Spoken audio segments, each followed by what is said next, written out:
welcome to the Just for Gamers video game podcast. Episode 137. I forgot the name. Just don't know.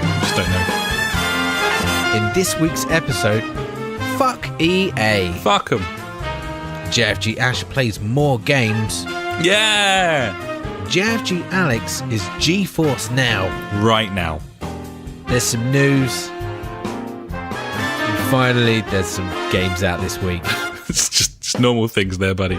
Yeah, I can't be asked. Fair play.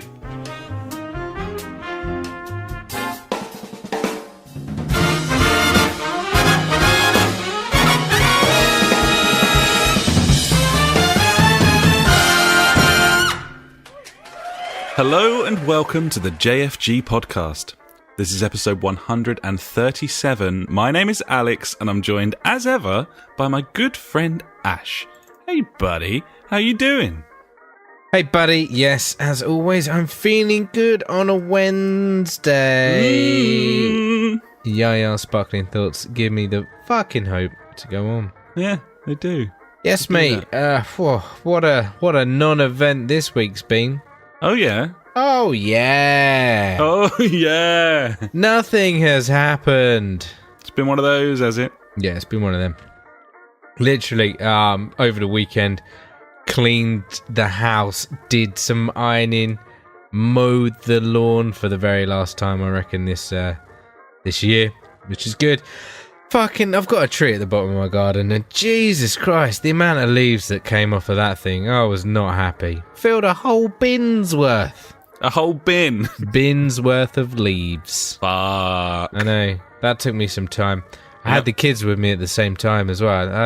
They were pissing me off, as always. It's their full-time job now. You know, I go to work. I go to work just to get away from them. The fuckers. Oh, I know, that's right? lovely. Love kids. They're the best.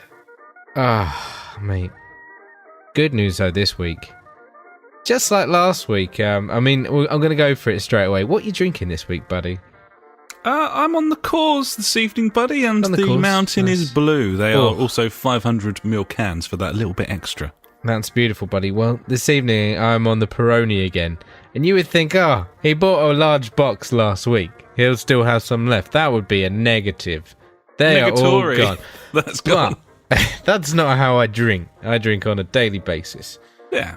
And, Friday. Go to Tesco's again. I'm like, I'll get the dine for £10. It seems to be the Friday treat kind of thing. Because we went for a phase of getting loads of takeaways. And I was like, fuck me, this is really expensive looking at it on like every Friday. Man. And I'm like, well, if I go to Tesco's or Marks and Spencer's or wherever and get there, like, you know, the dine-in for £2, you get a meal, you get pudding and a bottle of wine for £10. I'm like, that's great. I mean, this week's podcast sponsored by Dine-In for £10 at various places. Sponsored by St. Michael. No, just not there. Everywhere. Anywhere that does a deal. Anywhere. I am promoting the offer of Dine-In for £10. Poundland, dine for £3. Yeah, exactly. Get your Toblerone. deals. Yeah, exactly. Bottle of Lucozade. Oh, Lucozade. Lucozade Sport. And, maybe some Maltesers. Yeah, so I was at Tesco. I was getting me Dine-In. And obviously I was getting some beers as well for game night. And I was there and I looked in the same section as last week and then saw, oh my God, Peronis again. They're there. 18 of them. I was like, there's only one box left. Looked at the price tag. I was like, that's not £11 what I paid last week. £7.58 this week. Fucking hell. Fucking quids in, mate. Unbelievable, Jeff. You just can't believe these bargains I'm getting. No. Yeah, You're the Dealmeister. It was amazing. I feel like it was the box that was left there from last week. You know, the one that I left as a nice guy because I was like, someone else can enjoy these. Yeah. And that someone was me. It was you. Your patience a week paid later. off, buddy. Yeah, so I'm smashing the Peroni right now. I've got a bit of a cold, so I probably sound like more of a dickhead right now. So that will happen. My bad. That's unfortunate, buddy. I'm sorry to hear it. Yeah, it's just a bit of sniffles. Like the worst thing about like just having like a runny nose kind of thing is that my lips get so dry and they just hurt. And I don't know. Do you get dry lips, or is it dry nips? I don't really get dry lips. No. Okay. So that's the end of that. Thanks. Sorry, buddy. That's cool. I mean, No. feel my pain. I used to when I was little, but I'm certainly not that now. And Not as little as you used to be. yeah, don't get that anymore. Wow. Well, I was just having a drink. Who cares? So yeah, the last thing this week, buddy, I played some other games than Destiny. So Oh my. Fucking, you're welcome. Fucking, it's almost like you do a podcast, and that might be a necessity. I know, right? Who'd have thought that? I mean, I was Imagine. thinking of just trying to change this to a Destiny only podcast. I don't think you'd be down with that though. As soon as you really find play someone to do that with, then Ooh. off you trot, buddy. All right, mate. All right. So So yeah, that's Sweet my Jimmy. extremely exciting week of doing fuck all. What you been up to, mate? You been doing anything? Anything much? You been up to things? Anything? Similarly dull, I would Nice. say, for the most part. I Like went to a it. wedding on Saturday. Boring as fuck. They are, mate. It was yeah. No. The less said about that, the better. Yeah, I'm not even going to go into that. But yeah, went to a wedding, buddy, and was there for a long time. Or, I mean, what seemed like It a felt lifetime. like, yeah. But No, what happened? was a time, at least. So that was Ooh. that. Been making Christmas shopping lists, buddy. Oh yeah, I haven't finished my top 5 yet. I should do that. Closing in on the old season there. Oh, not for me, just Oh, okay, for other people. No, I don't think Yeah. about other people. I just think about myself. gift strategy, my friend. Oh, nice. We got I like our it. gift Yeah. strategy. Oh. We knocked it out in a day last year, and that came with many hours of pre-planning online. So Like it. that was done in many ways, and that's what we aim to do again. So there's that. We're also planning some sort of Christmas murder mystery thingy.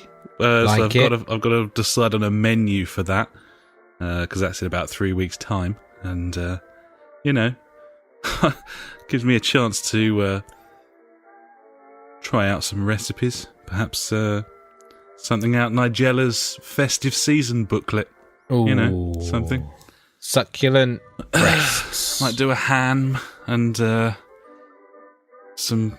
Yeah, I don't know if I want to lean into the roast dinner, because it's going to be like within a few days of Christmas, and Within a few days of Christmas, Alex is going to cook. a roast dinner that makes you not want Christmas dinner. Nice. There you go. Well done. I like So yeah, it. probably not that one. Got a new favourite pub, buddy. New fave pub. Is it New- not like your sofa? Because that's my favourite pub. You like my sofa, I know, but Yeah, no, well, it's- yeah, go on then. Why not? Fuck it. No, there was a pub in town that I think it closed down within maybe a month of me moving here, and it was known as like the shittest pub in town. Like it was the worst. And it was called the Guinea Butt, and it was just a dive, apparently. Like whenever you saw anything in the local papers about like fights and fucking police turning up and that, it was always there. Yeah. And then it closed down, and the town was better for it. Anyway, That will happen. several months on, some dude buys it, and there's a bit of a kerfuffle, buddy, because he's a renowned, like, pub turnarounder. I don't know what the exact term is. He's a for it. pubbery. He's a I pubbery don't know. turnarounder. Pubrista? No, that's someone that will be serving at the bar, wouldn't it? Or pub. He bought 2 pubs in London that were rated in the Time Out magazine 10 worst pubs in London.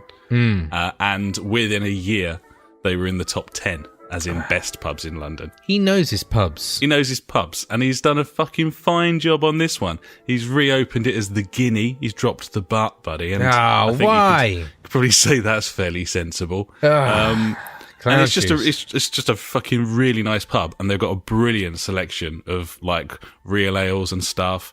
They do really nice food as well. But yeah, been on the old Camden Hells, buddy, this week, and may I tell you, it's a very tasty, tasty beer. I've been enjoying it very much. That does sound nice. It's fucking tasty. It's got a cool logo as well. You're going to want that from your beer. Obviously, it's got to have a cool logo. Yeah, so drank a fair old bit of that on Sunday and then headed out to Cow, C-A-U. Cow, yeah. I've heard of Cow before. Gotta be my fifth or sixth visit to Cow. I just haven't had steaks as good as that. Basically, anywhere else, yeah, it's special. Nice. Special food. That's what you want, to be honest. Yeah, it's glorious. Glorious time.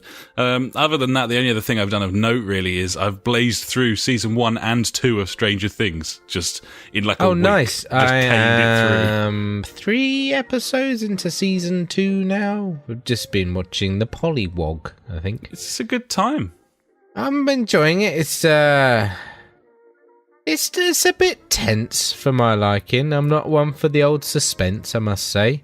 I find it a little bit slow. I find myself occasionally skipping 10 or 20 seconds with the old PS4 controller. Oh, really? Because okay. I don't even know if I want to say it, because you might then start noticing it. Well, because there's lots of long pauses where they're just like... It's more than pauses. It's gradual. Yeah. Gradual zoom outs. Yeah, I know. Is what the you're main talking one. about. Yeah. Like literally 15 seconds, it would just be someone's face and the camera just going a little bit back, little bit back, little bit back, little bit back, and I'm just like, fucking get on with it. Get out of his building face. tension, and I should watch it all, but I guess I'm one of these fucking millennial cunts, buddy, and can't seem to do it. But it does mean that the episodes are about half hour long for me when they'd be 45 minutes for everyone else. Which is probably how I managed to get through it all so quickly. Nice, I love it. Well, that sounds like a lovely time. Other than that, buddy, I've been playing games, and you'll be pleased to know, or at least I think you will, buddy, unless you're expecting something else, that the topic for this week's podcast is actually video games. Get in! I've played some this week. Yeah. Fucking 2 right and all. Beautiful thing. Well, we should probably go and talk about those then, shall we? I guess so. Don't sound too excited about it. Fuck. Yeah. All right.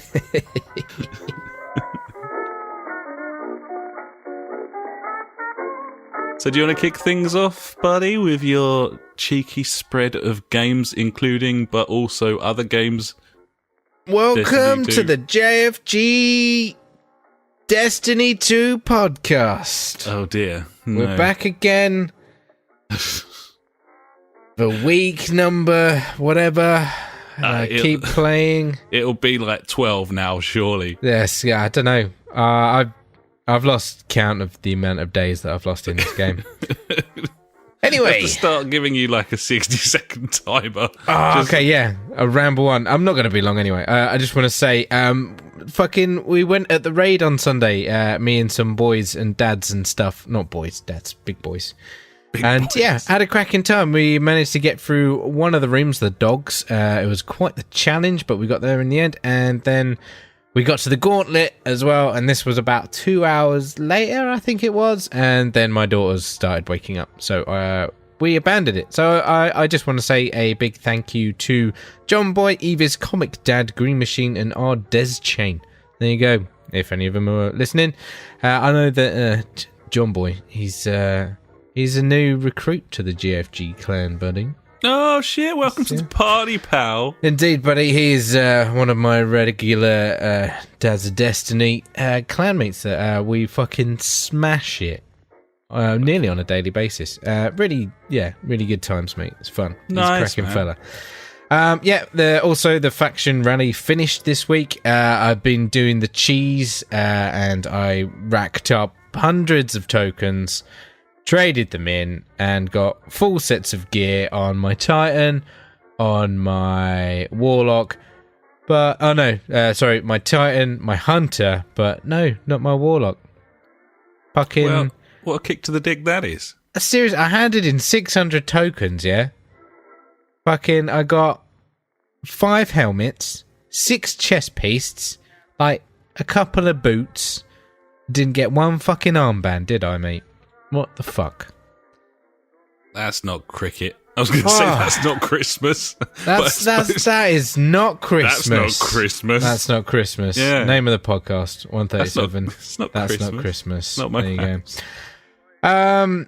Yeah, and finally, I've got my hunter up to max light level as well now. So fucking sweet as the punch. I've hit 305 on all my characters. Hitting the raid again tomorrow and probably Sunday. So I'm looking forward to hopefully finishing that this week. And then the only thing really left is to try and do trials, which is the competitive multiplayer bollocks thing. All I got to do is win one match, mate, and then I get to the wherever it is, the lighthouse. I'm going to say the lighthouse. There you go.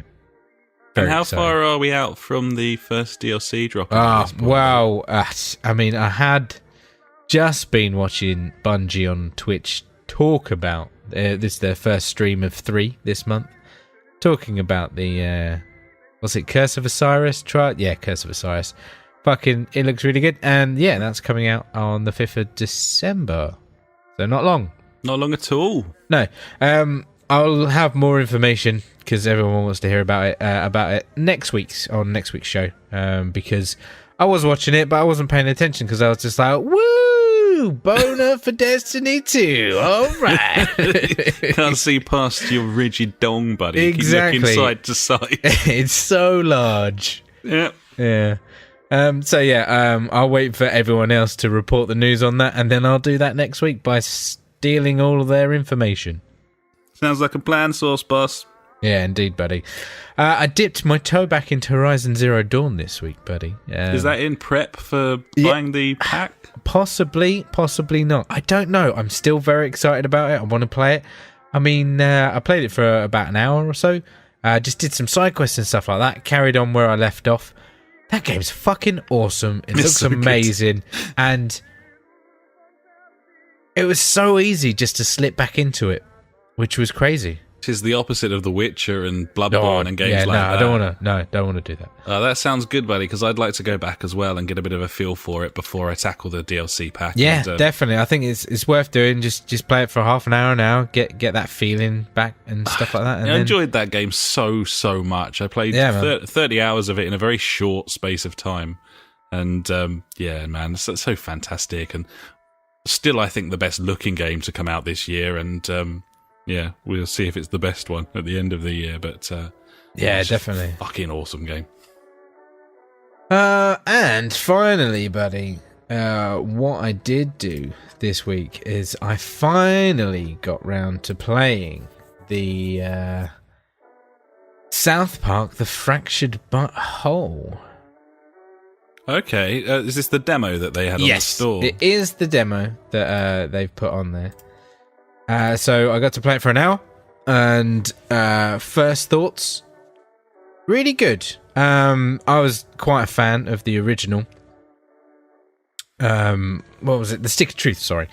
Really enjoyed the combat, the comedy in it, just the fact that it was South Park, and it was like an RPG as well, which I really enjoyed. It was different. It really suited it, didn't it? It did. It really did. Like the combat style, where it turn-based, that worked pretty well. You know, you had all your standard stuff like health potions, mana potions, special moves, things like that. You could like get timing of hits correct to deal more damage, things like that. So yeah, the main thing that they've changed in this game is the fights, and they haven't changed that much, I would say, apart from now it's grid based. So instead of like being static, like either in front or behind one of your like fellow players or next to them, now you can freely move them around in like this rectangle, I guess, and then each box is it's not like XCOM, like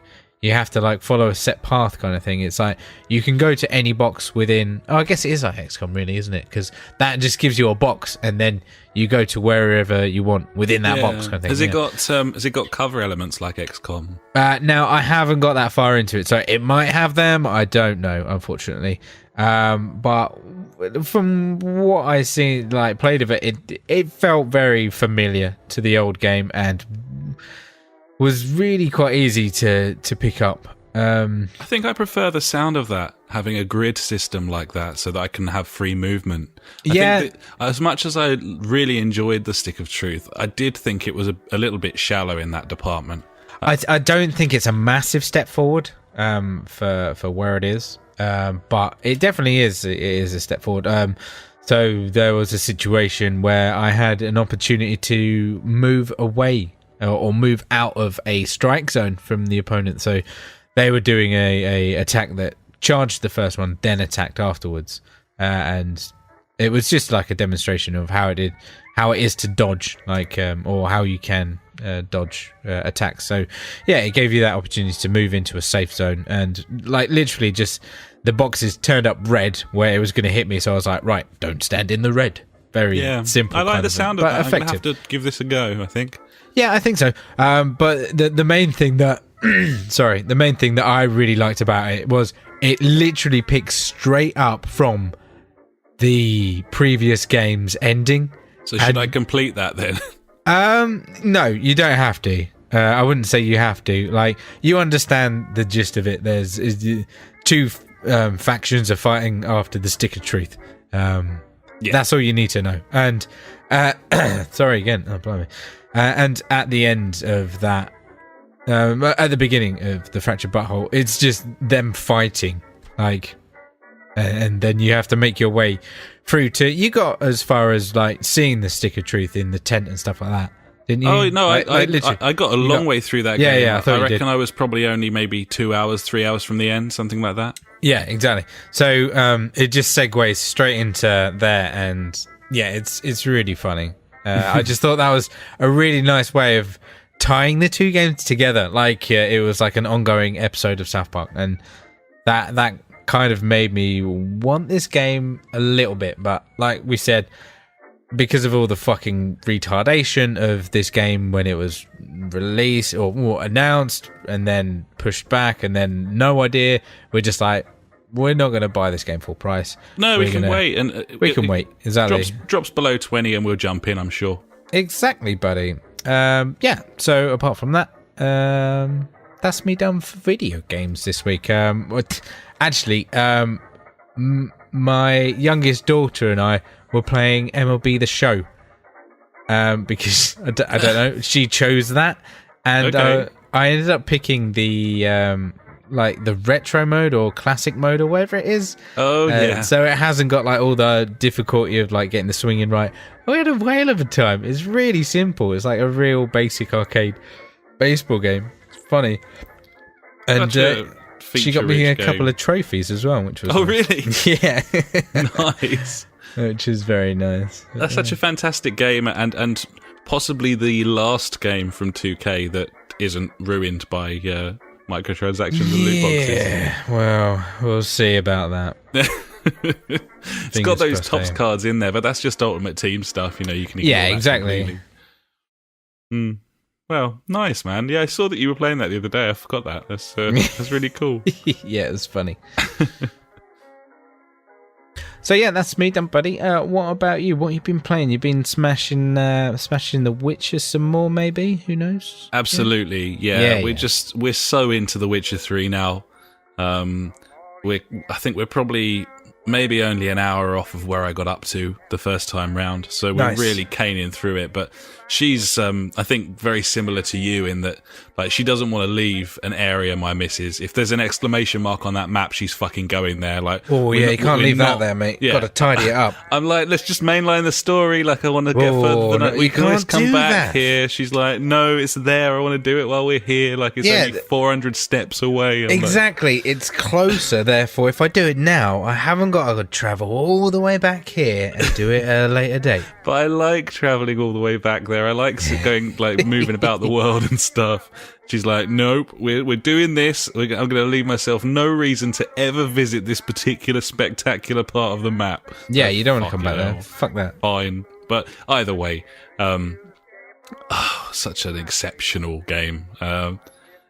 Just beautiful, absolutely beautiful, and got some Witcher news in the news, which is where you'd expect to find it, really, buddy. And I'm sorry, I put some news into my section earlier about Destiny. I'm sorry, mate.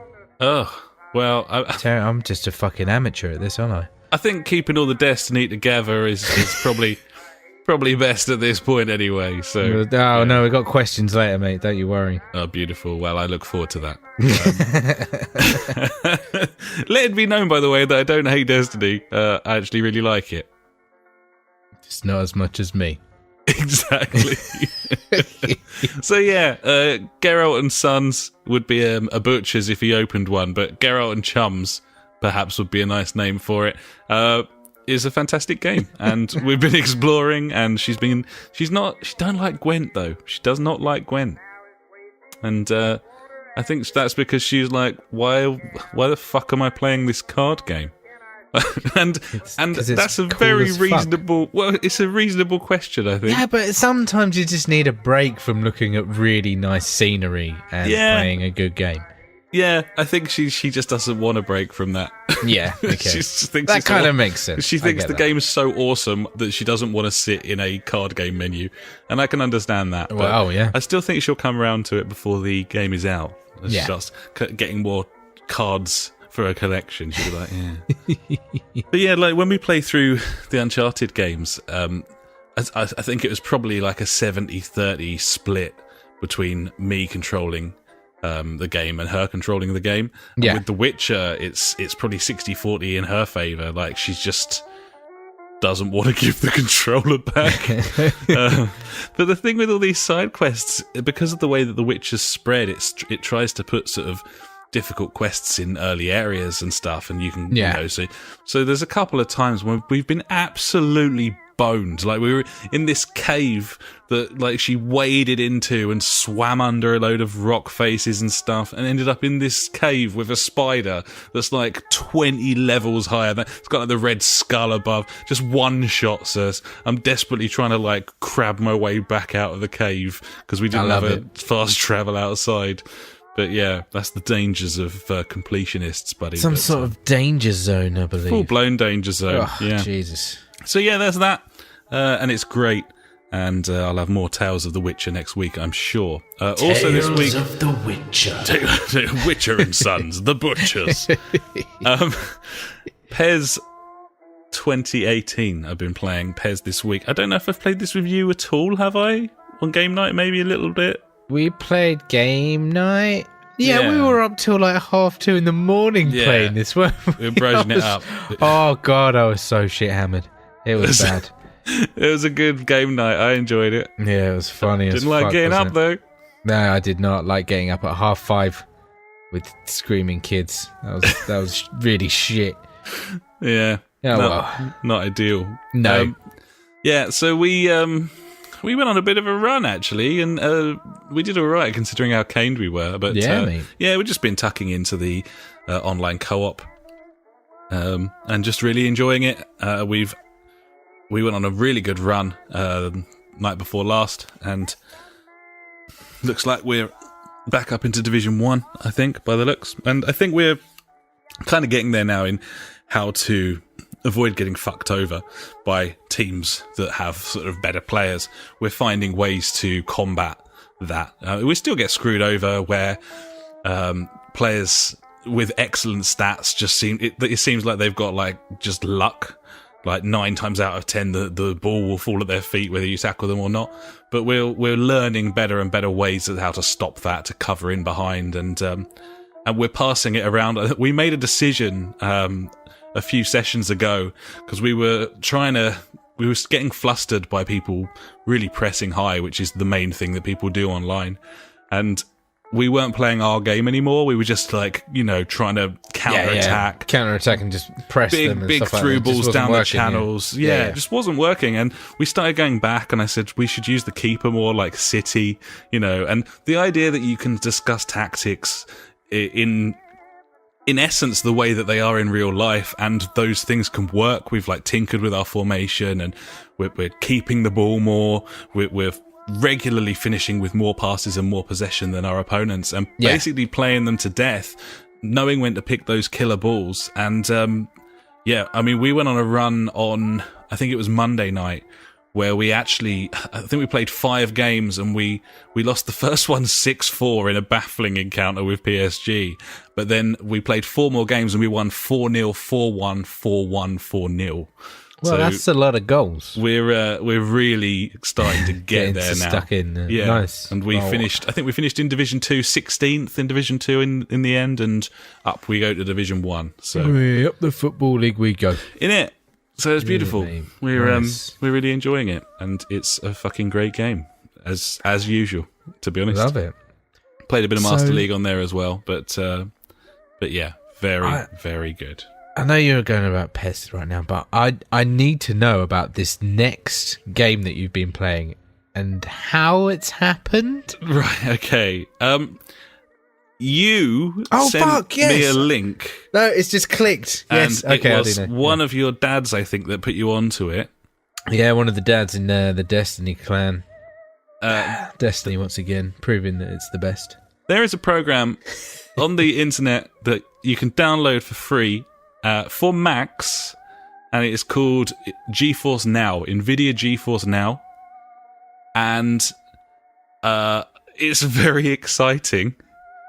I'm very excited. It's very exciting. It is coming to PC as well. It's in beta at the moment, I think, on Mac, isn't it? I think it's hilarious that it's come to Mac first. Like, no one could have fucking predicted that shit. Yeah. But I suppose Mac's got such power kind of stored in there, and it's like, why not? They've always got cracking Intel processors. It's got the beans in terms of what you need. So, Steam's in full flow on PC, and people can play PC games whenever they want. But this is NVIDIA GeForce Now. I was going to read a little blurb off of the website because they probably explain things a lot better than I do. GeForce Now Cloud Gaming for Mac. Gaming. Turn your Mac into a virtual GeForce gaming PC. Virtual. Bring your favourite PC games to life at max settings with smooth frame rates, all powered by GeForce GTX GPUs in the cloud. All you need is a good internet connection and to be located in North America or Europe. Currently, the free beta is only available for Mac users. Join our waitlist to be notified when GeForce Now for Mac becomes available in new regions and when the PC version is released. Okay, so I downloaded this program and fired it up, and it asked me to create a GeForce Now account, which I did, and then I signed in, and then there was a button to link my Steam account, and there we are. And fuck me, I just can't believe it. I fired it up at first. It's obviously a virtual machine. I'm pretty familiar with this technology now. You know about VMware. I've been stuck in a fucking job doing it for a year. He loves it. It's impressive technology, and when you've got that power and a decent speed connection, then you're away. But at the same time, normally you will come into connection problems, and PS Now kind of that's exactly what I was going to go to. Now, PS Now, yeah, exactly. So. Yeah, how does it compare? I don't know where. So I fired it up. It connected my Steam. It took ages. It took like 6 or 7 minutes as it was preparing my computer, and that didn't mean anything about my computer. It was creating me a virtual machine in the cloud. Yes. And then it just loaded up into my Steam. Because I've got Steam on here logged in automatically. It didn't even ask me for any real detail or anything there. And then it fired up into a Steam window in full screen, running in the GeForce Now app. And it was not particularly high fidelity. It looked kind of maybe certainly sort of 720 or less, and I was kind of looking around Steam for graphics settings, and there were none, and I was like, okay, I'm not sure here. So it loaded up my gaming list, and they were all grayed out like they are on Steam when they're uninstalled, except for some reason, Age of Empires 2 HD and Call of Duty Black Ops 2, which were allegedly installed. Cool. So I don't know if they're just like par for the course on the service, or they're free or something at the moment. Either way, neither of them worked. I double-clicked them, it said loading game, and then nothing, just like... Nothing. Nice. Yeah. Like it. So anyway, it's a good start so far. Yeah, so obviously my retard mind went, oh, fucking hell, I haven't got time to install any of these games. And then my sensible mind went, you don't fucking have to. Like, all of the games will be installed on the service, otherwise the service wouldn't work. Yep. And that was so, buddy. So I double-clicked on Bioshock Infinite and clicked install. And I went onto the downloads page, and it said, no kilobytes transferred, complete. Play. I was like, okay, fine. Nice. Job done. So I hit play, and it fired up in 1080-60 with maximum graphics settings, and looks absolutely magical. And I immediately went into the options menu and bumped that shit up to 4K, buddy, because fucking why not, eh? Yeah, mate. And to my amazement, that thing was still running 60. And I loaded up a recent save game. Yeah. Well, not recent, obviously years old. Obviously, yeah, years old, yeah. Halfway through the game kind of thing. Yep. And I was playing, and I couldn't feel lag. I couldn't feel any button delay. No way. Honestly, none. Which is utterly crazy. ridiculous. I couldn't feel anything at all. I was moving the mouse, like moving everything, trying to sort of work it out. And it was a fairly frantic combat sequence that I was in. And which reminded me the biggest problem was with Bioshock Infinite, by the way. But yeah, I was firing headshots off left, right, and center, and no problem whatsoever. It's such an exciting piece of kit. It means that I could play PC games with you. Yeah, I wouldn't even need to install them. I would just have to buy them on Steam. Buy them on Steam, yeah.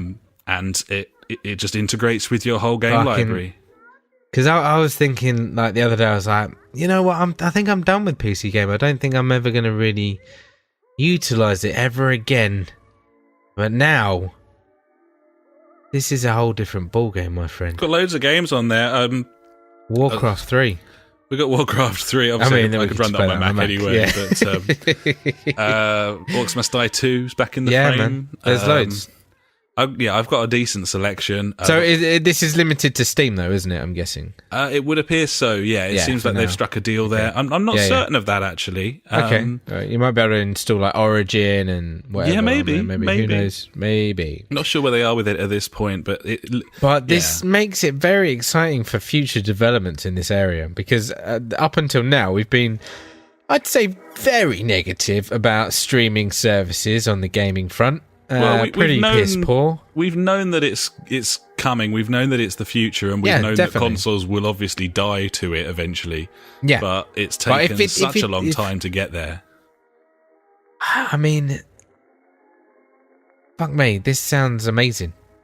I can't believe how good this game looked and ran, and the fact. I was thinking, like, it doesn't matter what the graphical settings are here. Like, it doesn't matter, does it? I mean, it could be anything. Like, it's just a streaming video, provided I've got a connection capable of streaming 4K. Stream 4K, then you can you're max good to go. Every game.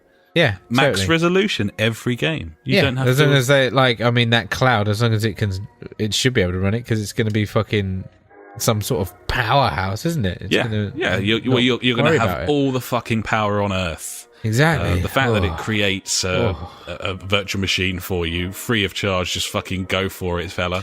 Just install whatever you like. I believe this will become a paid model in the future. Sure. Oh, yeah, from what I read up about it, from what I remember anyway. But it makes me think of Microsoft a couple of weeks ago when it was, there was news that they are creating a streaming service. And, that... if anyone's going to do it, I think that they're going to bring that to the masses on a level similar to this, maybe? I would agree with that, and I'd say probably if...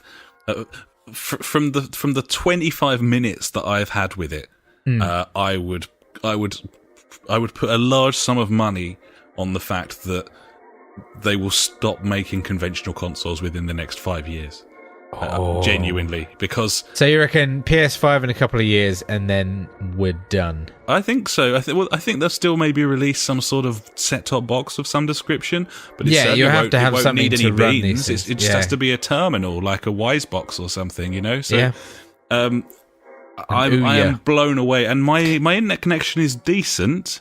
Yeah. I've had a recent upgrade. I've got 75 down and 35 up, and that's quite 35 up. That's a big upload speed. That's I know, insane. Yeah. Well, this Virgin. That's like business levels. Virgin Media throttle the fuck out of upload speeds in this country. You pay for a 150 meg package, and they give you like 8 meg up. It's. Oh yeah, they shouldn't be able to get away with it. 200 down, 10 up. Yeah, no, it's insane. Like, and obviously that's a huge benefit in this department. Well, I think you're going to have to start streaming the podcast, buddy, because we could fucking be streaming this in 4K. We could, yeah. We could. It's, yeah. I need to play around with it a lot more. There's obviously a horde of demos on Steam that I can just download and not even download, you know. Just hit install and then instantly hit play. Yeah, obviously. It also begs the question, you know, if I was to get a 4K TV and a Steam link, and then what kind of thing? Like, could I just stream this shit onto my TV in 4K? I have no idea. I can't think of a reason why not. I don't know. I could just cast to the TV. I might even not even need a Steam link. I don't know. My head's spinning somewhat. I was thinking about the driving thing.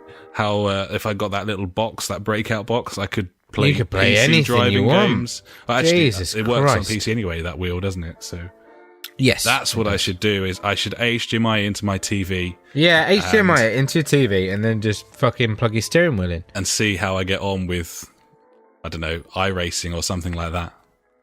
It's a good shout, man. Oh God. Anyway, let's move on because I could be on this forever. And also, yeah, because you're not going to be limited to all just only Mac games, are you? You're going to be able to get anything. Yeah, I can. I don't think Bioshock Infinite's on Mac, so I was playing that earlier. It's, nice. Yeah, anything you like, mate. Fuck, man. Seriously, Destiny. It's not on Steam. I could play Destiny in. It's not on Steam, mate. No, it's not. No, it's not. But so fuck that. Could play at 4K 60 or higher. Fuck, I wonder what that would go up to.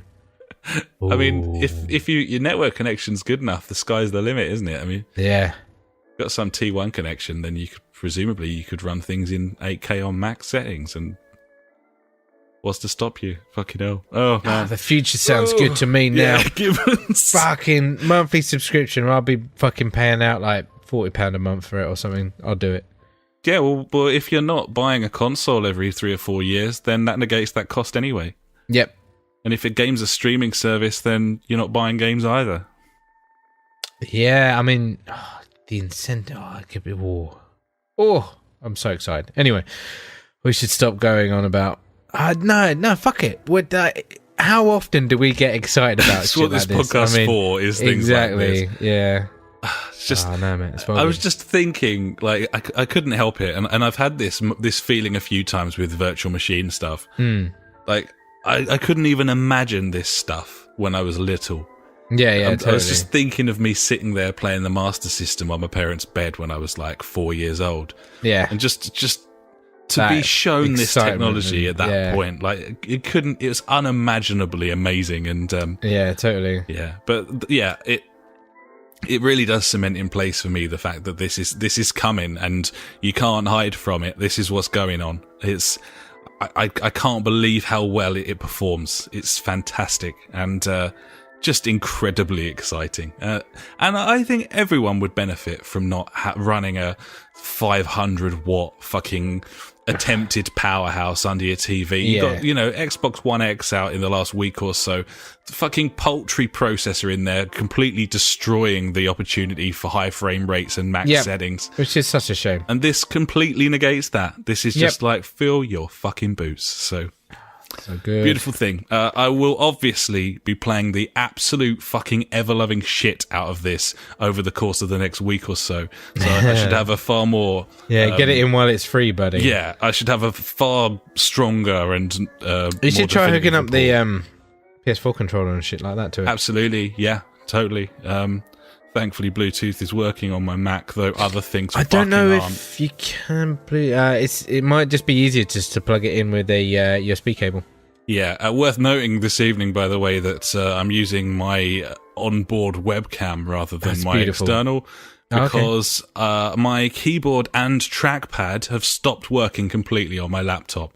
That's good news. It's a bit of a fucking problem, buddies. It's a bit of an issue. Especially when you only have 2 USB ports. Oh, you're going to need a USB extender, mate, or something. Well, I think I need to get it repaired, but I know it's just going to be hundreds and hundreds of pounds. Yeah, which is not cool.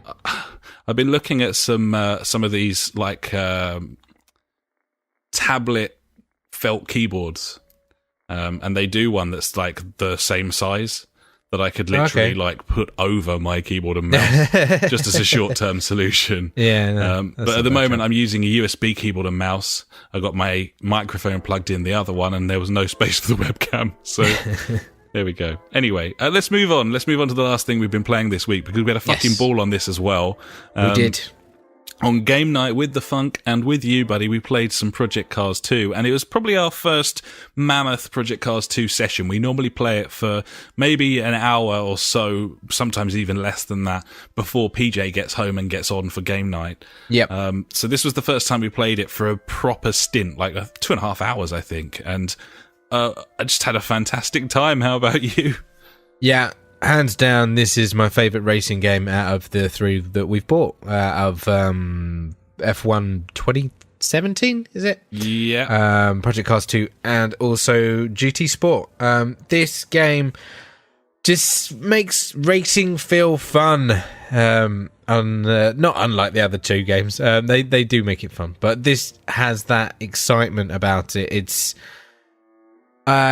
not quite as arcadey. Obviously, this is a true sim, but it never really feels like I'm going slow at any point. It always feels like I'm on the ragged edge. I'm about to die I was all to the describe time. it exactly the same as that. I had ragged edge in my head before you said exactly. it. You just feel like you're on the fucking limit with this game, and the cars feel so weighty and satisfying to control. And then, like, you're trying to push the car as far as you can, and, you know, I mean, at the moment, 70% of the time, I fucked it into the corner or something like that. But, you know, that's what it's all about. You know, you got to get used to it. And it is a big difference from the original Project Cars, which, once again, is a cracking racing game. The handling model on this game is and the force very different. feedback as well with the wheels is just, you know, the other games just don't even touch it at all. It's so meaty, this game. Yes, it just feels it really great. is. The number of extra cars they've got this time round as well, like literally like maybe quadrupled the car count. On top of that, you've got some really amazing tracks. Like we've really only just scratched the surface with a lot of them, because there must be at least like 35, 40 tracks, and all of them have separate configurations and different versions and stuff. The GT3 cars are my favourites. They're just very good. It just cars. feels so good. Powerful and stable, and the sound design's amazing. You got right up the back of someone, and you can hear all the stones bouncing off the rear of them, and it really is a visceral experience. It's a fantastic experience. And there is one issue though, buddy. Go on. The rear view mirror is absolute shite. Oh, it's clown shoes. Yeah. I don't know why they haven't patched this. I don't know how they made the mistake in the first place.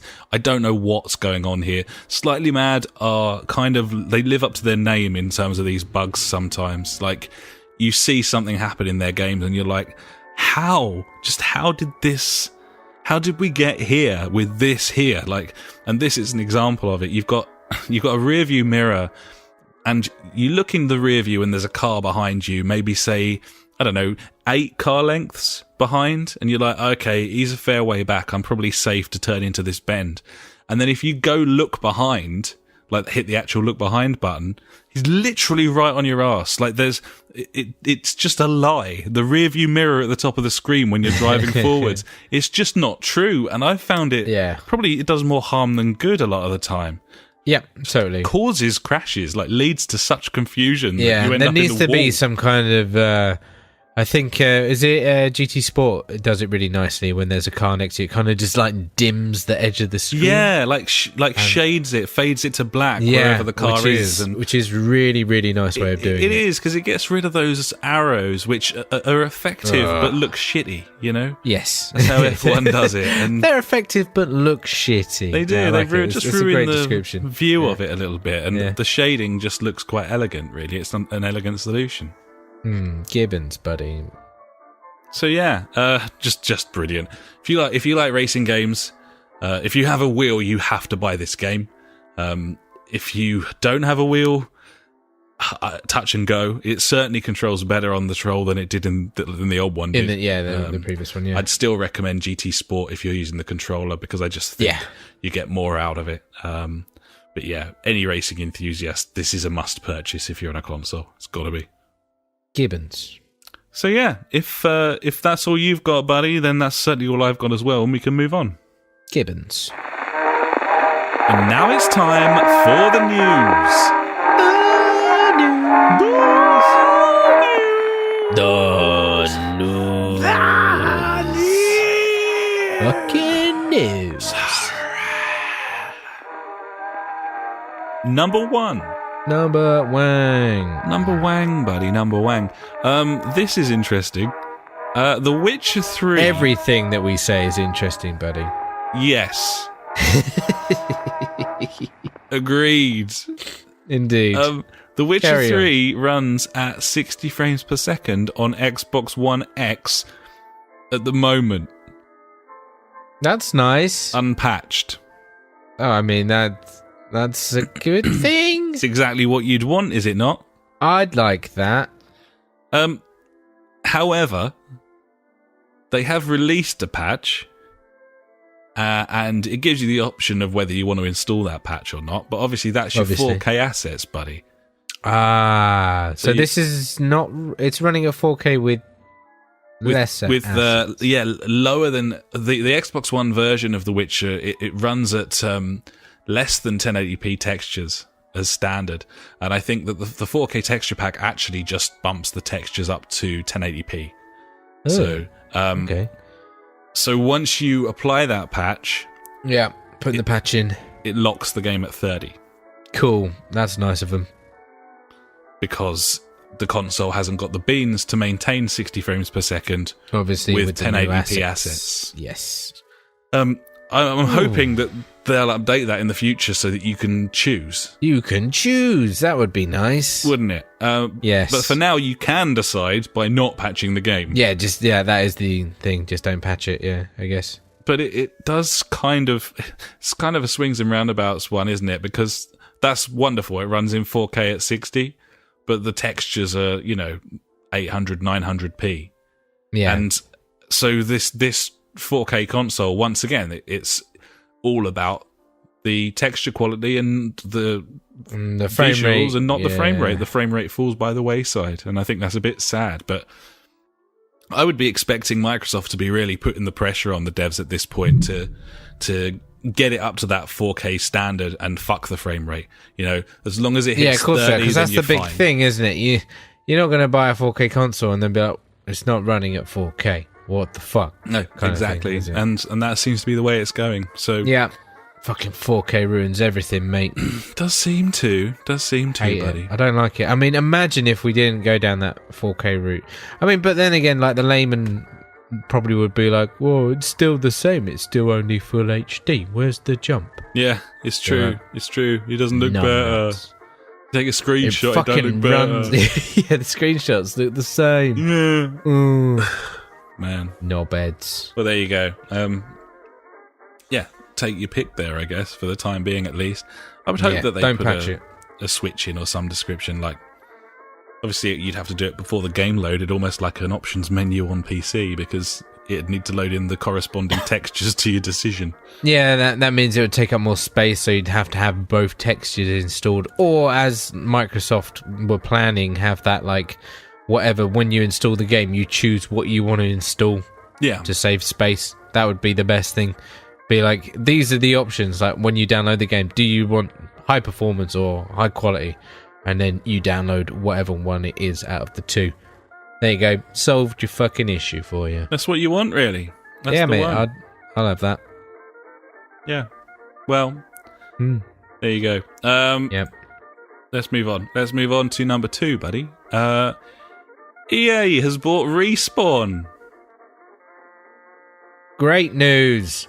Respawn, of course, responsible for Titanfall and Titanfall 2, the original developers of Modern Warfare. That sort of, well, I suppose I'd call them responsible for Call of Duty. I reckon so. And I don't know whether there'd be positive or negative spin on that, but either way, it's an interesting one. Apparently, Nexon were going to buy Respawn, and EA had the right of first refusal, as although Respawn weren't owned by EA, Respawn had a deal with EA to publish Titanfall, and yes, as the publisher of Titanfall, they had first refusal and bought the company, $450 million. There you go. So, quids in, mate. So there you are.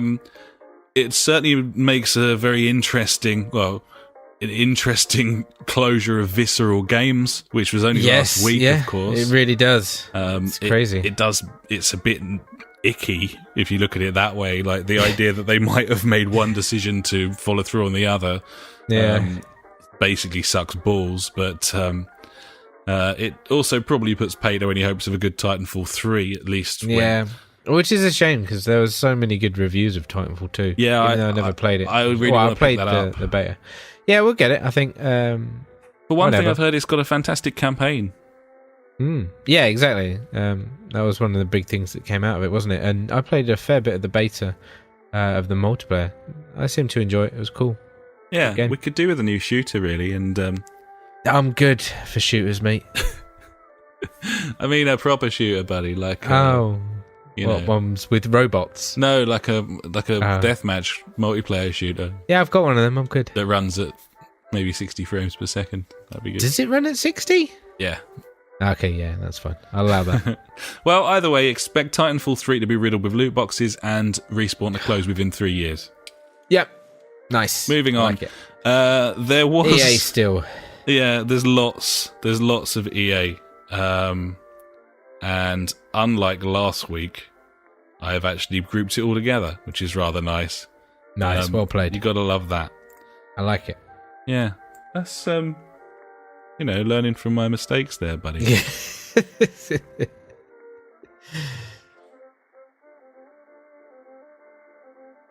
Just making a light adjustment to the notes, buddy. Nothing to see here. Nothing to see. Nothing. He's just moving some stuff around. I like it. Yeah. Yeah, that's cool. Yeah, nice. Is that right? Have I done that right? I don't know what I'm looking at right now. I've done it right. Okay, we'll move on. Next, there was a FIFA 18 Ultimate Team exploit. Have you heard about this exploit? I haven't, because I have no interest in FIFA, unfortunately. Well, it's been patched now, but it was funny. Stupid internet with the patching ruins everything. It was funny enough that I thought it was still worth mentioning. Cool. So basically, when you're playing Ultimate Team, if you want to just grind loads of coins so you can buy packs of cards, I love grinding. It's an EA game, then you can do that. And the best way to successfully earn loads of points is to play against the AI on a really high difficulty, the top one, in fact. I've heard of that. Yeah. But that's hard because the AI... They're the best. Because EA doesn't know how to program difficult AI. Because they cheat. So they cheat and beat you. Anyway, this is the exploit. So you basically field a terrible, terrible defense of like bronze players. And FIFA's got a button where you can shield the ball, as in put your body in between the ball and the opponent player. And if these bronze players have got such little weight heft power, strength to them, that every time you shield the ball with one of these terrible players and the AI attempts a tackle, it fouls you.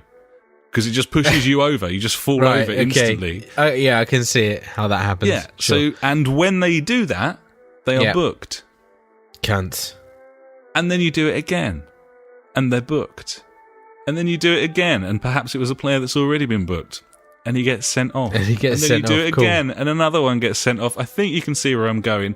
You can basically remove the AI players off of the pitch down to 8 players, including the goalkeeper. Yeah. And then, unless you're an absolute fuckwit, fill your boots, score 5 goals, make masses of coin, and buy all the players that you want, and own that bank. There is the exploit. Nice. So the way that's a good one. The way that they've patched it, basically the AI can now no longer. It can still be a foul, but the AI is no longer booked for pushing players over like that. It doesn't happen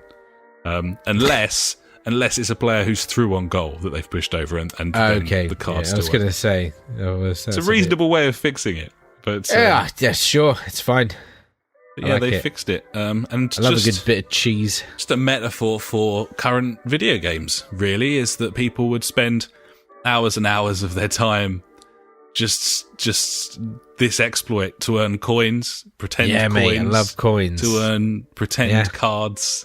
Love pretend cards. Get Cristiano Ronaldo's acceleration up higher than the 93, 94 that he already is. I mean, that sounds right up my street. Fill your boots, there you are. Yeah. Time to jump in, or it was, and now it isn't. I'd say the only difference, I mean, I'm not defending myself because I did do a fair bit of cheese in this. I wasn't having a pop at you there, by the way. Oh, no, but that's exactly what I was doing. I was running that fucking horrible thing, like where you raid the lost sector and then you run out of it and run back in, get another 3 tokens, do that for an hour. Fucking got 300 tokens, mate. Quid's in. But it was like kind of nice when I was doing it because I was just chatting to some guys, chatting to John, Murph. It was ace. Just, having a lovely time, talking about Horizon. Oh, mate, he's fucking smashed through that DLC already. I'm very jealous.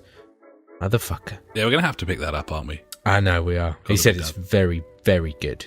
Like it. Love it. It was the case of, like, if you liked Horizon, you will like this DLC. I'm like, well, that's me. Tick that box. Absolutely. Yeah, Gibbons, buddy. Game of the year, mate.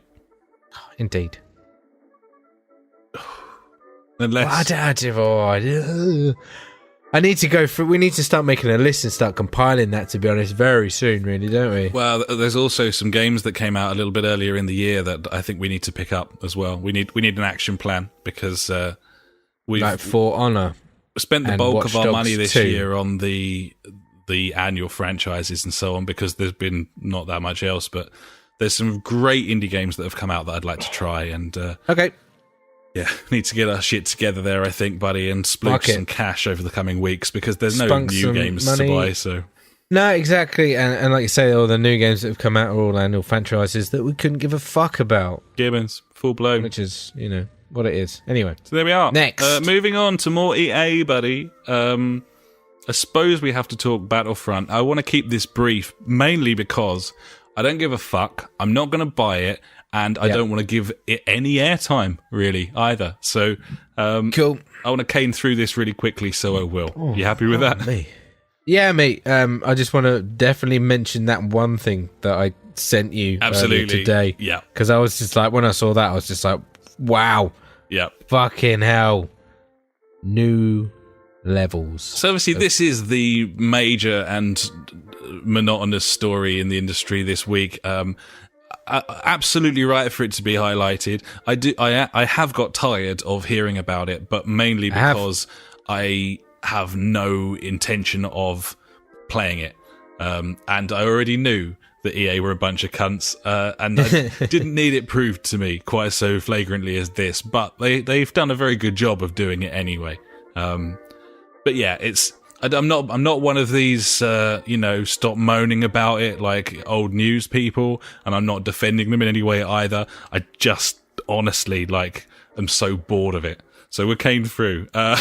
Go. Battlefront 2 shit. EA has been backtracking on their currency stuff I don't know how much we've spoken about this, but basically there's a load of fucking shitty microtransactions in Battlefront 2 that gate progression. You have to buy unlocks, buy loot crates with cards in, and it's essentially pay to win because the loot crates contain cards which contain perks which you can use in multiplayer to be better than other players, meaning that if you dropped 250 quid on it on loot crates, you'd have a load of cards and you could play 1,000 rounds of multiplayer and you would keep winning if you were half decent because you have a massive advantage over your opponents who are trying to grind through and enjoy the game with the progression that they're supposed to have. You got a bigger gun, you got more health, you got shield recharges every 3 seconds instead of 5. It's pay to win and therefore renders multiplayer utterly fucking pointless. There's no reason to play this game except if you just enjoy being in that environment and getting battered whilst doing so. So that's the start. I love getting battered. It also emerged that for a lot of the heroes, you needed to grind fuck out of the game for like 40 hours to unlock heroes. So Vader was an example. You needed like 60,000 credits to unlock Darth Vader. It was calculated with just average grinding, not including loot box perks, which would probably speed things up a little. It could take upwards of 40 hours to unlock one hero. These are heroes that you can play with in the single-player campaign and earn cards for, which you then can't use unless you unlock that hero. There's all sorts of other stuff that I'm not going to go into, including card levels. The number of cards you have dictates the level that you are, meaning if you spend more money on loot crates, you get more cards, you level up quicker, you can get better guns to beat people with unfairly, and so on. EA's backtracked to a degree. All they've really done is reduce the cost of heroes and loot crates. Vader did take 40 hours, now apparently takes 15. As well as reducing hero costs by 70%, EA have also reduced rewards by the same amount. So, which is mental. Example, when you completed the campaign initially, you earned 20,000 points, and now you earn 5,000 points. It's also emerged that in the review event, all of these costs were far lower than they were when the game finally came out. So they put on a review event for people to go to, and the cost of heroes was like 10,000, 8,000, and then the game comes out is 60,000, 50,000. So I'm not saying they were trying to con reviewers there. I don't know exactly how that went down, but make of that what you fucking will, especially with all of the knowledge that you've probably suffered through so far. Moving neatly on to the one that you wanted to highlight, Ash, and that's the one with arcade mode point scoring. Do you want to take us through this one? I saw a video on Twitch, on Reddit earlier today, and I immediately sent it to you on Discord. And it was of a guy playing arcade mode on Battlefront 2. And he completed the situation he was in, and then it gave him the message of you have to wait 3 hours until you can earn any more credits. So it seems like credits have a cooldown period now on AAA games. This is true, but this is only true in specific modes, i.e. perhaps the ones that you'd want to play because you don't want to go into the normal modes or you'd get battered by people who've dropped a load of money on the game. Yeah. A 3-hour cooldown in arcade mode. Once you've hit a credit limit, you have to wait 3 hours. Which is... Now, why? Why the fuck? Sorry. Why? Why is there... why are you stopping me from fucking progressing in a game for 3 hours? Because they want you to buy more credits. Yeah, I know. Exactly. That's why. That is just absolutely fucking insane. What's insane at this point is buying the thing. Well, obviously. That's the only real question at this point is why would you buy this game? I don't understand. I would assume if you don't know anything about video games, then you won't know about any of this anyway, and you'll buy it because it's Star Wars. If you're a little kid, you'll probably buy it. Star Wars, If you're a nutter, you'll probably buy it. But it's just the pay to win has never been so blatant in any video game, as far as I can tell, except obviously mobile games like Clash of Clans and that sort of. So obviously that's fine for a full price release. The only way to vote here is with your wallets. As always is. Yeah, Blizzard have been poking fun on Twitter. Yeah, they have with their StarCraft. With their StarCraft, like, obviously, we mentioned last week, StarCraft's going free to play. And a series of tweets from Blizzard saying things like this. Number of hours before you can play with any co-op commander in StarCraft 2, 0. Number of pay-to-win mechanics in StarCraft 2, 0. Number of hours it takes to earn the full StarCraft 2 Wings of Liberty campaign, 0. Funny, sure, go for it, stick the boot in everyone else's. Yeah, fuck it, why not? This will blow over, though. This will just blow over. Yeah, because it will, as always. It always does, and it's fucking ball bags. You know, we haven't bought an EA game for a very long time. I know. We haven't been avoiding them on purpose, necessarily. But it's just because they're all shite. Might be worth it now. What, buying one?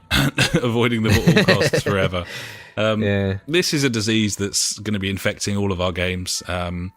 And it's going to be more and more important to vote with your wallet going forward. And that also occasionally means snapping the game up at a huge discount when you're family sharing with a friend, because you're fucking them over there as well. You know, if they're getting £4, then you know, and you're playing their game, I suppose that's a sort of fuck you as well, to be honest, especially if you're not going to buy any crates or anything. Well, that's the thing, yeah. I mean, like, I don't mind games having these things. Right? If, firstly, they are aesthetic, not game-changing things, like, that's cool. Because, you know, some people want to support the devs in a way, or they just want to look nice and pretty, you know. But the fact that they've gone down this fucking route is absolutely insane. It's baffling. It's terrible, and it's not going to necessarily stop. Or maybe it will. Think about the season pass. I don't really know, because the season pass was, you know, it was not the season pass, sorry, the online pass. The online pass. Yeah, the online, where you had to put in the thing so you could play online. So that was trying to get rid of pre-owned games, wasn't it? But the majority of games now are digitally bought anyway. So, and they want you to play online because of all the DLC and cosmetics and loot boxes they can sell you. So lovely stuff. Yeah. You probably already knew everything you wanted to know about it. You certainly do now. It's just a shit show. There are signs that EA have kind of taken some notice. There's talk of them making changes, and also they've got the interesting novelty value of one of their community messages being the most downvoted comment ever on Reddit. Yeah, they've done good there. Over 700,000 downvotes on Reddit, which does suggest rather a lot of people are noticing these changes, and rather a lot of people are quite clued into it all. So, well, I believe it got picked up on several like actual normal media outlets as well. So hopefully that's kind of gone out. It's good news, but they won't. You know, they'll reduce costs of things. People will start going, stop moaning. You'll have people coming out the woodwork defending them, because you get that on every message board you ever go on. These cunts going fucking, stop moaning. They're, thanks so much for all your hard work and so on. Fuck that and fuck you. So there we are. Don't be a cunt. Anyway, that'll do us, I think, for all of that debacle. Let's move on. Cool. I'm going to switch these last two around because I'd quite like to end on a positive note. So, go on. Firstly, Call of Duty World War II is fucked. Yeah, still that fucking thing that GIF that I sent you was fucking hilarious. People sliding around on their bums. Yeah. I was like, wee, just like World War II. Just like World War II. Sliding around on their bums. Loot crates dropping out the sky, just like World War II. I saw another one. A guy was doing jumping jacks, like just moving around, and then started shooting his gun while he was doing jumping jacks. I was just like, fucking, this game's the best. It reminds me of the Division a little bit, when like that was so fucked. Yeah, and the Battlefield 4 launch as well, with all the glitches and horribleness. Sledgehammer claims to be addressing issues. They're saying, we hear you. Public areas still aren't enabled, connection issues still present. Also emerged this week that they've accidentally had XP on double for the opening week of the game. So now it's halved, making the grind for loot boxes doubly painful if you're stupid enough to do it. Microtransactions have been delayed until the game is fixed. How lovely of them. That's nice, isn't it? It's fucking brilliant, Cheers for that. Dedicated servers are also making a return. Sounds like that might have been a good idea before the game was launched. You could have paid for them with the loot box money, perhaps. But either way, possibly. This is quite easily and quite blatantly the worst launch for a Call of Duty game since I don't know when. I suppose Ghosts didn't have that much excitement around it, but at least it worked properly. I mean, that's true. They usually have their shit together when they launch. That has always been the difference between them and DICE. So fuck me, man. It's really nice to see these paint by numbers AAA bullshit games falling on their fucking asses at the moment. It's really lovely, and I'm really enjoying it, and long may it continue. Yeah, we haven't had any really bad news about Assassin's Creed this time, though. No, we haven't. Which is weird. Apparently, very, very good game. I think that's going to be one we'll pick up in the future as well. Yeah, it has to be. Has to be. I really like the look of it, and everything I've heard has said it's not like Assassin's Creed, and that just makes me want to buy it even more. Yeah, exactly. That's why Black Flag was good, because it was Pirate Simulator. Exactly. Yeah. It just good felt game. Very different, didn't it? And that's pretty good. So yeah. Finally, buddy, a positive story. Xbox One X sales have come through, in the UK at least, and they've matched the Switch launch, which I was massively surprised by, if I'm honest. Sold 80,000 Xbox One X's in the UK so far. That's a lot. Compared to 50,000 PS4 Pros in their opening week. That was not a good launch for them, but that was such a weird thing that they pitched. They didn't really push it whatsoever, whereas Microsoft have been fucking going hammer and tongs at this thing, like, this is the shit. They have. Kind of yeah, it's been all over the TV. There are ads for it in the cinema. I think they've got the message out far better of what it is.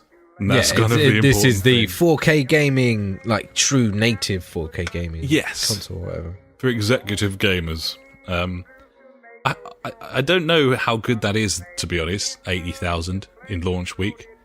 I mean, it's equaling the Switch, so it must be fine. I don't know. I suppose. I know it's a far more expensive device. I think these figures, like with these consoles at the moment, are very odd. Because obviously these are just like not little steps forward, but it's not a brand new console coming out. It's not like, oh shit, like the Xbox 360's out kind of thing. Like fucking everyone go bananas. Like it's an iteration, which is the word that I hate the most. Of these consoles, like it's a step forward. So like it's giving you the option, like, oh, do you want to be an early adopter of this, or you can still play all the same games on your console at a lower res, but so you don't have to, kind of thing. It's nice because it's giving the consumer the option to upgrade, but you don't have to, kind of thing. Yeah, Gibbons, buddy. Yeah, I suppose you just got to have to get used to these soft launches, really, and therefore you can only really compare it against other stuff, and it's doing better. Yeah. So yeah, indeed. Fair enough. I do want one though. I'd like one. I've got to get a TV first, otherwise I'd be devastated to have it. Indeed. So that's first on my list, I think. But it's a compelling machine. Although at this point, I've got the power of the Nvidia cloud at my disposal. So to be honest, fuck it. All over it. Gibbons. So yeah, that is my news, buddy. I think it's probably time to hand over to you for my favourite section. I'm sure the listeners as well. It's Ash's News Favourite Things of the Week. If you like news but hate information, you have found the right place. Ash's News Favourite Thing of the Week. Cheers, buddy. Fucking no idea what kind of news I've got this week. It's all a bit weird. HTC unveils a standalone wireless Vive-focused fucking VR headset. There you go. Okay. I guess I'm trying to think who else is doing it. It's, I don't know, fucking other people. Like, I think that's the way the masses are going to get into it, with these like kind of cheaper VR wireless headsets, because obviously everyone hasn't got a fucking big rig to run it off or like, you know, the PlayStation VR is kind of off-putting with all the fucking cables and shit like that. So these standalone things, I think that might be a good segue into VR. I don't know, maybe hitting that sweet spot with the money as well. Yeah, I think you might be right there. Pugba dev team, their next game apparently is an over-the-top steampunk MMO. There you go. Okay. I don't really know what to take of that, really. To be honest, I was like, I didn't even think they'd even think about making another game, to be honest. Just keep pushing that one out. Yeah. Who knows? I suppose cool that they're bothering, you know. Yeah, exactly. It's weird. I mean, I've highlighted this just because it made me sad. And it's the top 10 for this week. Top 10 games releases or top 10 sales this week. Number 1's Call of Duty, sad face. Number 2 is FIFA, sad face. Number 3 is Assassin's Creed Origins, sad face. Need for Speed Payback, sad face. Sonic Forces, sad face. Then you've got Mario Odyssey there, which is nice. Apparently and then brilliant. You've got... Yeah, apparently brilliant. And then you've got Forza Motorsport 7 and also Horizon 3, which JJ said this week is the best arcade racer. I'm sure he's right. Yeah. And then you got Gran Turismo Sport, and finally at 10 you got Football Manager 2018. But I was just like, that top 5 is just... It just made me so sad. It's not very interesting, is it? Let's be honest. No, exactly. And just... I don't know, as like a dedicated gamer, like, this is my main passion. It's just sad to see these games being the biggest sellers and stuff like that. I don't know, like, it's... I think you want to hold that thought, buddy, because we've got a funk very much on topic here. So we probably want to save that for a bit later on. I am very much with you. I will hold my tongue. Gibbons B. Destiny 2 news. There's enhancements coming to the PS4 Pro and Xbox One X in the next month. Added HDR and adaptive 4K and /native 4K shit going on there, which is nice. And then finally, we've got I've got 3 articles here. There was more, but I deleted them, about Hitman. And I was just like, fucking... all the Hitman news is coming out since the Game of the Year edition came out. So, IO say that they've gained 5 million Hitman players since 2017. I think that's a congratulations to them. Very much so. That's fantastic. And you can see why, because... It's Game of the Year last year, absolutely brilliant game, which basically brought together every idea they've ever had for Hitman and did it best, did all of those things better than all of the predecessors. It's understandable, and put it together in a package that was affordable, that was exciting because of its... there was all the controversy. There's the word. And I wasn't on board at all. No, me neither. I was like, no, you can't fucking do this. Just give me the fucking game. Just give me the whole game. Yeah. Where's the game? I don't want this fucking seasonal bullshit. But now I'm like, actually, that's a great idea. I have to say, I'm sure they'll do it episodic again because it worked. Of course last they time. will. I'm genuinely excited this time round. Having a little treat of Hitman every couple of months. Fucking sign me up, son. And we're going to be talking about that so much on this show when that happens. Yeah, of course I'll be there along for the ride this time. And last time you played dozens of hours of it before I really jumped on board. Too much. It's fucking so good. Yeah, given. More Hitman news. There's a Hitman show being made by the writer of John Wick. I enjoyed those films. They were quite fun. They were good. And it's coming to Hulu, apparently. I don't have Hulu. Get your VPN at the ready, buddy. Yeah, or just fucking pirate the shit out of it. Yeah. Who cares? Do what you like, Either mate. way, it's illegal. We're not saying do that. We're just saying you could. Oh, you could do that, but no, don't do it. You could go out murdering, but we don't suggest that you do. And in the same way, you could go out pirating Hulu shows, but we don't suggest that you do it. Don't do it, no.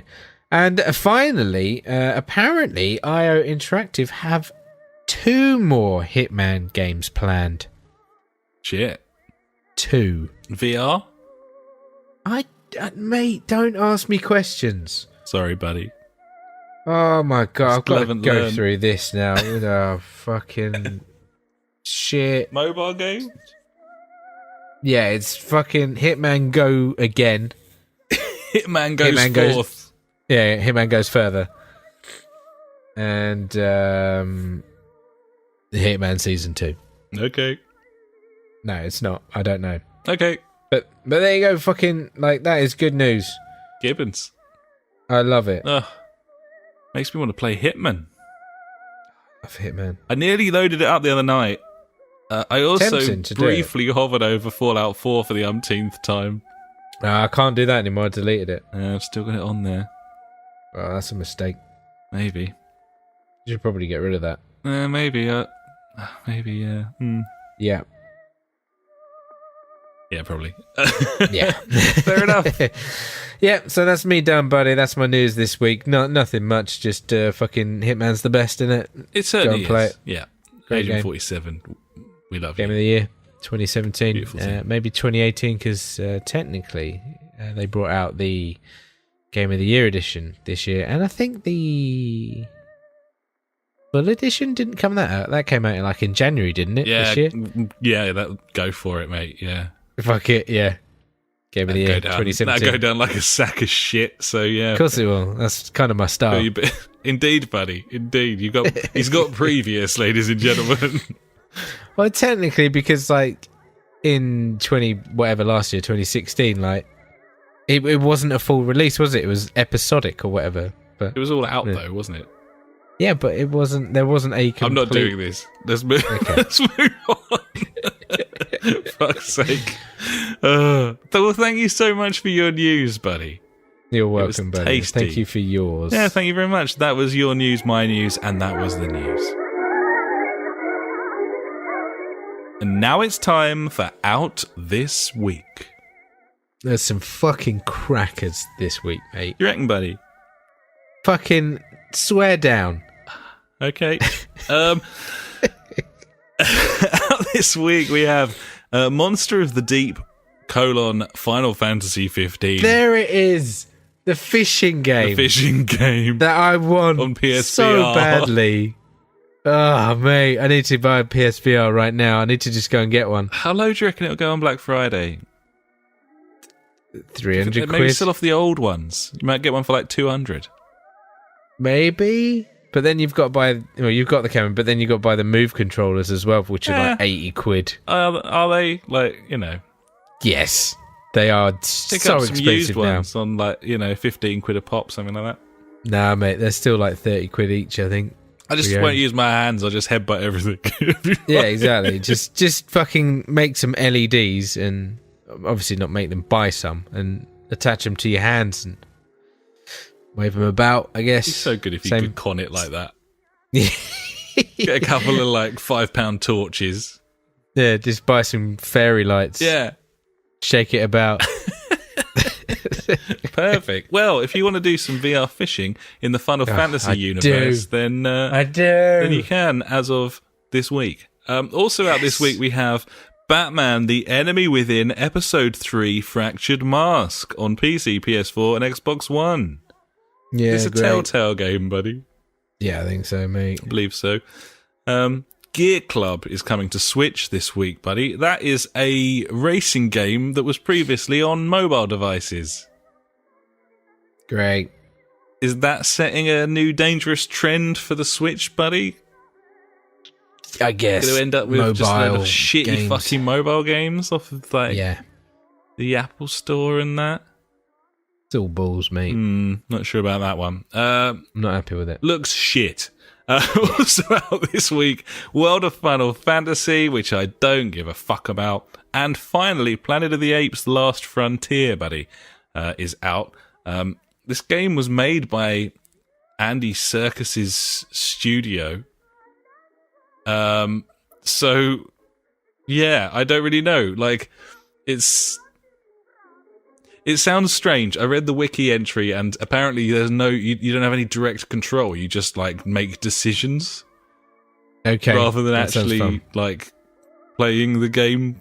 So it was described as Telltale, but less hands-on. And I sort of rolled my eyes and closed the page. That sounds great. Yeah, looks nice though. I'm on it. Yeah. So there we are.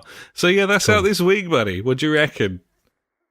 Fucking cracker, mate. He likes it. I love No it. one knows why.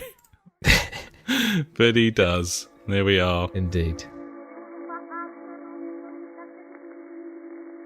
And now it's time for Fuckwit Corner. Backward corner with funk. Backward corner with funk. He's got some questions for funk.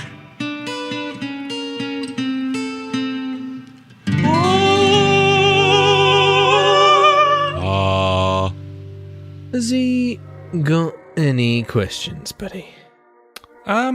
He has this for us, buddy. As I mentioned before, he was going to be kind of bringing into the topic we were skirting around earlier in the show. Funk says this. How would you rate this year's releases so far compared to previous years? Seems like there's been less terrible launches, and most games seem to have worked out pretty well from day one. Have they learned, or has it just been luck? That's a good question. Ooh, I mean, so straight off, compared to previous years, I mean, I need to look at a list because I'm struggling to think what games came out early this year. I think it's been on a par with previous years. There's been better versions of games come out in previous years than this year. But we've had some new and exciting games. Persona 5, that was pretty cool. I know it's just a series of things, but that was a game that surprised me. Horizon, obviously we've spoken about that. There was Wildlands, which was a disappointment, unfortunately. But then, you know, I've had Destiny 2. I found like a massive community of guys there that I've really got involved with and got a hell of a lot of enjoyment out of. So I've definitely found new things within gaming this year, totally, which has been very cool. Launch wise, yeah, like we haven't really had many issues with the games that we've bought, but obviously we have reported on several games that have been massive shit shows when they've come out, which is a shame. But I mean, in this industry, I think you're always going to find those kind of things. Yeah, totally, man. There's always going to be hiccups and issues and whatever all over the place, and then you're going to have issues with cheaters within games, so they're going to ruin it for other people. I feel like there's been a lot more like dev mistakes. Yeah, there's been a lot more of that, hasn't there? The cheesing and stuff like that. And like that. far less infrastructure stuff and server stuff. Certainly I do think that they've learned from their mistakes, but I think a lot of that's to do with how big the industry is now. It's absolutely booming. The server capacity is just there. People are anticipating high sales because they're going to get them. The number of PS Plus subscribers and Xbox Gold subscribers is through the roof. Yeah. Like, people are playing online games, and yeah, I mean, I'm looking down, I'm very briefly sort of skimming a list of the games that sort of came out this year.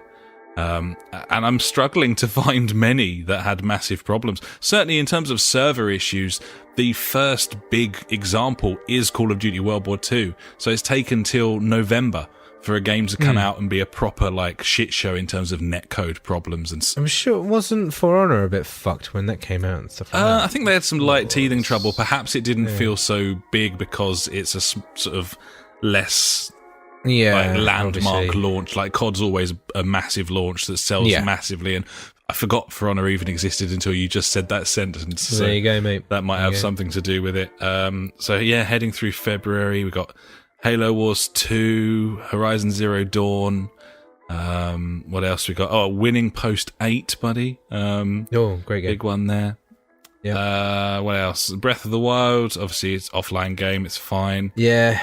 Recon Wildlands, not much fun, but it ran fine. Like, connection problems, not massively, really, and certainly ironed out within the first couple of days.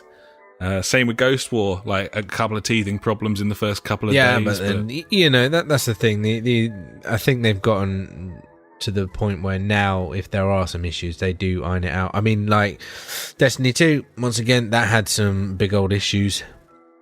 At the beginning, clans weren't working and stuff like that, so then they had to have the big old fucking resets and stuff like that. It was, yeah, it wasn't pretty. It's not what you want when just launching your new game. It could quite easily put some people off. Gibbons, buddy, yeah. But yeah, no, it's been really infrequent. I'm down into June now. I still haven't seen nothing's really standing out. July to September, no. Splatoon launched fine. Wow, there's been a lot of games this year. Yeah, but I can't remember any of them. Uncharted, F1, even our racing games and our football games worked properly this year. Even Konami had a beta for something. Like, that really does tell you all you need to know at this point. Yeah, into September, clear. October, December, clear. Yeah, we're all good. It's a weird one, but yeah, they seem to have learned from their mistakes. I don't think there's anything lucky about it because player numbers are higher than ever. So they've obviously done the work and done the business, and fair play to them for that. They've certainly got plenty of money flying around because of all these microtransactions and loot boxes, buddy. So that's going to help out, isn't it? Gibbons. So yeah, love it. In terms of quality of game releases, in terms of the technological side of things, it's been a bumpy year. In terms of quality of games, that's probably a topic for another day. But yeah, interesting. But no, not luck at all. They've remedied things. They've moved forwards, and I think they've really nobbled it this year. It's good shit. Gibbons, buddy. So thanks very much, Funk.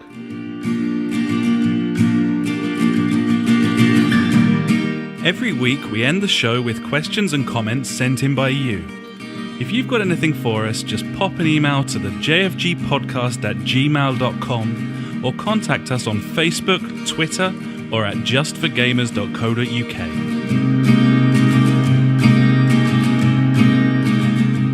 And now it's time for JfG Streetbeat. You got a question we want to know. Streetbeat. Facebook, Twitter, we're on them all. So hit us up and be on the show. Streetbeat. The JfG Streetbeat. Streetbeat. We want to know. Get on the show. Get on the show. And someone's got on the show, buddy, via the website. Is that right? Fucking beautiful website, that. JJ on the old Streetbeat on the website there. It's on the Streetbeat, yeah. It's on the Streetbeat. JJ says this. Do you guys think I want it and can't have it is a thing? I could have gotten PUBG the moment it launched and the hype started rolling, but no fucks could be given. When I was only PS4, there were a couple of games I really wanted to play exclusive to Xbox One and Windows 10. I just updated to Windows 10, went straight for could be a little not feeling the games right now. Speaking of which, Ash, is the Destiny 10-year plan that you can only level up once a week? I believe so, buddy. That seems the case. It's a bit fucking clown. Boys hit Grinder Town, has he? Mate, there's lots of issues with Destiny's end game right now. It's like where you got to, like that 265, 270, you hit that point, you're like, well, what's the point of doing anything anymore, because I don't level up or progress. I can only do that once a week kind of thing. I'll hit the Crucible, I'll do the Nightfall if you want, or you'll do the Flashpoints, or you get your clan XP. That's like, and if you really want to go for it, you can do the raid as well. Yeah, so yeah, it's a shame. They have said that they will be addressing it, but you know, the way that I battled it was get 3 characters on the go, and then you can do it all 3 times. It's ace. Yeah, I fell away from that game when I ran out of content to play and wasn't willing to keep playing the same content. And I played a strike last week that I had never played before. Well, we didn't get through all of the strikes before. Exactly. I was like, what's this? Where am I? Because by the time we got to the stage where I was up, ready to play like different strikes or different nightfalls or whatever, there was no reason you'd to. caned past it level-wise, and it was utterly pointless. Like, there was no reason to play them at all, and I wasn't going to get any better stuff either. Nope. So exactly. Yeah, I'd like to go through all the strikes, to be honest, because I think I've only seen like 3 of them, maybe. Yeah, there's some really good strikes in there. There's some proper cunty ones, obviously, but no, like I love the strikes, and I'm really enjoying the raid so far, which has been really cool. Yeah, do you know how many strikes there are? Nope. Yeah, I might have to look that up. I'm gonna go for 6. Something like that. Yeah, sounds like a number. Feels like less than in the first game, Mm. but maybe that's just because I got a bit unlucky. I'm sure I've played one of them. I think I've played maybe 5 strikes, and one of them I played 3 times out of those 5. Bit of a weird one. Yeah. So yeah, there you go. Yeah, I think he's got a point, certainly with PUBG and that. I do wonder at this point whether I've actually got any interest in picking. Like, I feel like the hype machine just rolls on without me, and then I'm kind of like resent it, and I'm not interested. It's weird, but yeah.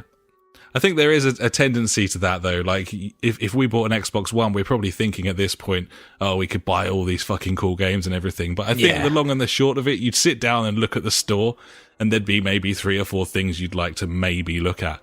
But it's never as exciting, is it? Once you've got the opportunity to play something. And probably Mel might have some sort of insight here regarding VR, having picked up that headset and being quite disappointed.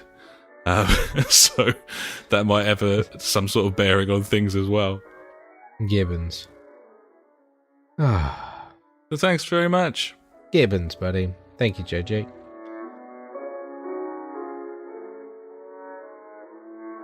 So yeah, I think that'll about do us, buddy. You've got your manic kids on the go right now. We probably want to put a lid on this thing. We've got your top 5 ready for next week, and I think it'd be fitting time to do it because we're literally going to be in Black Friday week this time next week. Ooh, so nice. Not only will you be talking about possible purchases, but you'll be in a position where you can actually see the prices of things and maybe actually make them, which is pretty exciting, I think. Indeed, buddy. I think so. I'm gonna Xbox One S now. I'm contemplating it, but now after that question, I'm like, is it just? I'm just excited for it. You know, the practicality of it is, don't buy it, get a TV. I think that makes more sense. I think the telly is the one because it's probably the most expensive, most unattainable under normal circumstances purchase. You could probably save up for 4 or 5 months and sneak an Xbox without it really sort of hurting you. Whereas a TV, like, I can't go and just drop like 700 quid. So this is the time. If there's a good deal on, this is the job time. Done. Yeah. And I would probably consider at this point getting something that isn't necessarily renowned for being a brilliant gaming TV.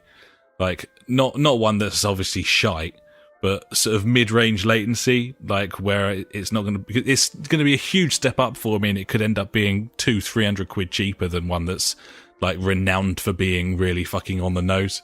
So yeah, exactly. I don't know. It's tempting, but yeah. Well, we'll have some Black Friday talk next week, and I think we'll probably have some prices as well, because a lot of these stores are actually publishing their intentions early doors this time round, which I think takes away from the fun of it a little bit, don't you think? Yeah, it's odd. Yeah, they're obviously just trying to get everyone in their early doors kind of thing, I guess. I don't know.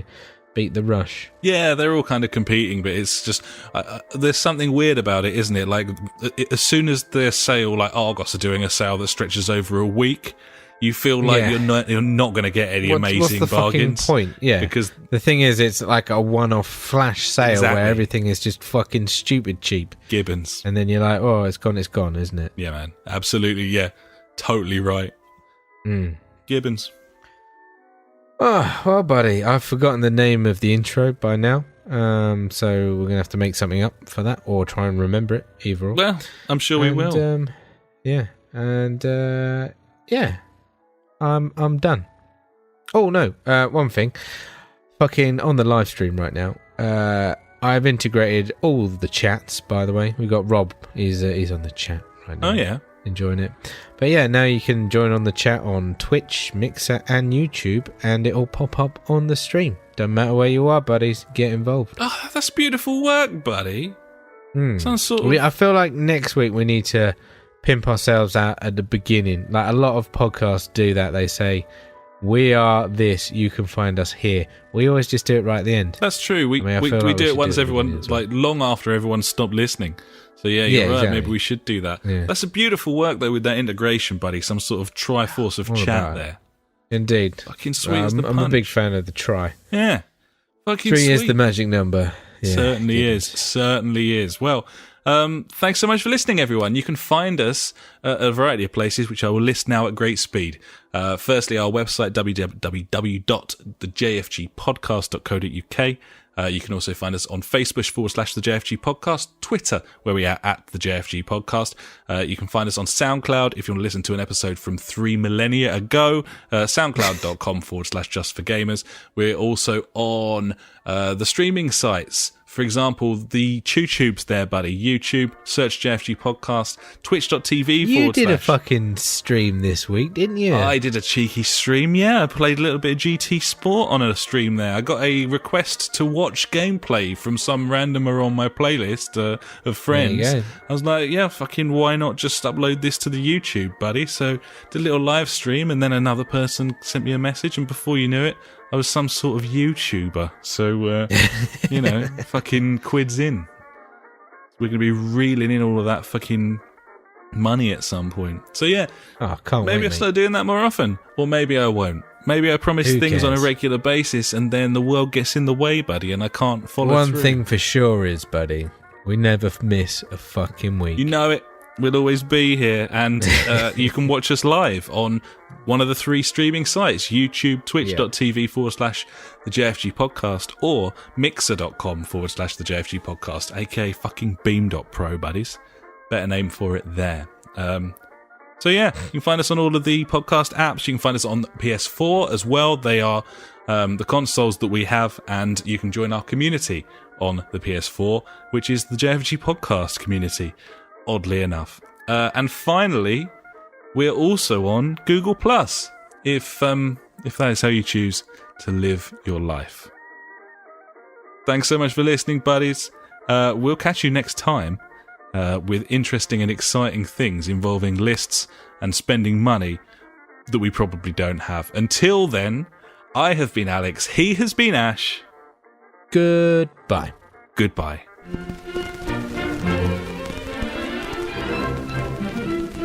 You've been listening to the JFG Podcast with Ash and me, Alex. To find out more, head to www.justforgamers.co.uk, Facebook /the JFG Podcast, or Twitter, where we are at the JFG Podcast. Episodes go live every Sunday, and if you could pop onto iTunes and write us a quick review, we would love every inch of you, even if you got old and fat. Thanks so much for listening, and we will catch you next time.